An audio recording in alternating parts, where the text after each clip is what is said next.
distant future get to see it for himself. Question number 9, Chris Hipkins. Thank you, Mr Speaker. To the Minister of Education, is she satisfied that all of the funding allocated to partnership schools will be spent on educating students? If not, why not? Honourable Hekia Parata. Mr Speaker, I am satisfied that all the contract funding to partnership schools will be spent on meeting the contracted outcomes for each school, which is to deliver educational achievement.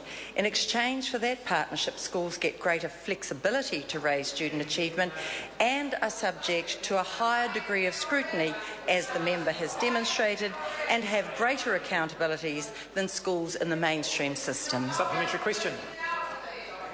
Supplementary question, Chris Hipkins. Thank you, Mr Speaker. Is she satisfied the taxpayer is getting good value for money from the $1.8 million given to Labour-Rimutaka for their establishment costs, given they've leased facilities at a cost of just $58,000 a year and are asking the existing state schools in the area to deliver teaching on their behalf? That's a correct. Honourable Hekia Parata. Mr Speaker, different choices are made between leasing, owning and servicing over the life of the property.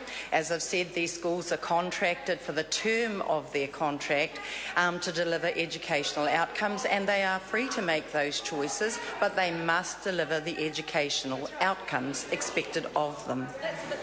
Supplementary question, Chris Hipkins. If a partnership school were to close before the end of its contract, is there any provision in those contracts for the Crown to recover any of the establishment costs they have been funded for? If not, why not?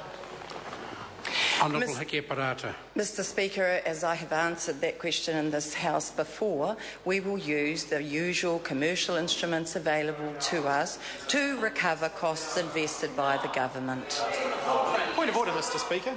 Point of order, Chris Hipkins. Mr Speaker, that was actually a very specific question as to whether or not there was any provision in the contract allowing the government to recoup money if a school closed before the end of its contract. She hasn't actually answered that question. No, I think on this occasion the Minister has. She said they'd use the normal provisions under the contract.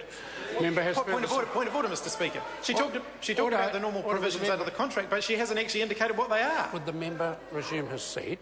I've said the question has been addressed. The member has further supplementaries. That's the way it is. The point of order, Speaker. Point of order, right, Honourable Speaker, with the greatest respect, one has to understand what usual commercial instruments might be. That member is asking the question as to whether or not that commercial instrument is in existence and is a term of the original arrangement.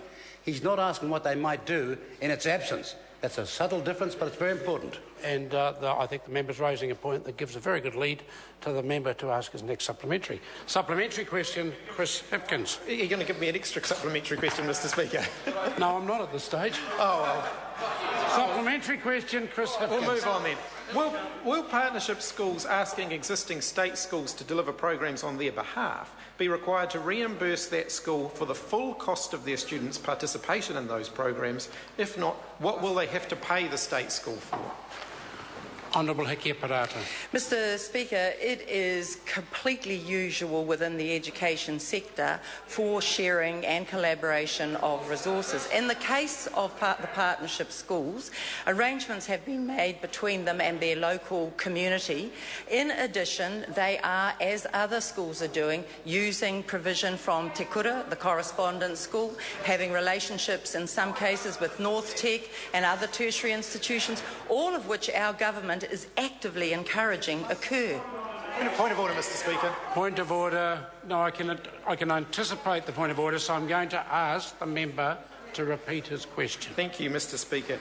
Mr Speaker, will partnership schools asking existing state schools to deliver programs on their behalf be required to reimburse that school for the full cost of their students' participation in those programs? If not, what will they have to pay to the state school?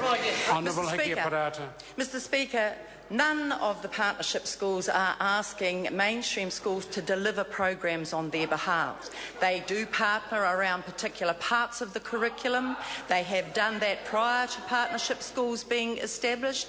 It means, for those who are not aware of it, is that when a school provides a particular curriculum subject, say in forestry science, then other schools might use, students might use that. That is a very normal, regular and highly desirable practice in the New Zealand education system. Supplementary question, Mr Speaker. Order.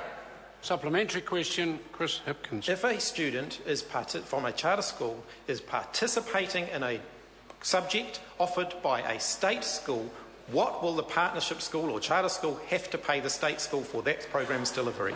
Honourable Hekia Parata. Mr Speaker, that is entirely between those two entities. Our schools are governed by boards of trustees who make those decisions every day. Question number 10. Order. I'm just waiting for a bit of silence. Question number 10.